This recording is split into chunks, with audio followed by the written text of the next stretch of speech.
Каква е состојбата во медиумите? Како власта и Министерството за информатичко општество ја регулираат медиумската сфера? Кои се новите законски решенија? Повеќе од прилогот на Ланчо. Се наоѓаме тука заедно со министерот за информатичко општество кој што ќе ни одговори на прашањата кои што ни интригираат. Кажете ми, значи, доста е познато дека вие сте долго време министер и дека како се справувате со сите проблеми кои што ги Много не се справуваме со сите проблеми, да ви кажам, с оглед на сега јавната администрација која што доста е реформирана последните 6 месеци, многу не олесна за многу работи имаме.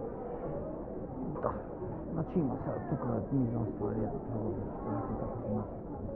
што би видете, ја не се што да размислувам, дали ќе се размислувам, јас сум се представам на кафион, што ќе кажам,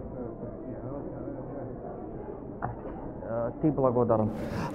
Ете, драги гледачи, како што може да забележите, комуникацијата помеѓу министерствата и медиумите се повеќе од одлични, се разбра, може да сватите што се планира министерството, нели во својот план има за да го реализира како идеја, така да може да продолжиме со наредниот прилог.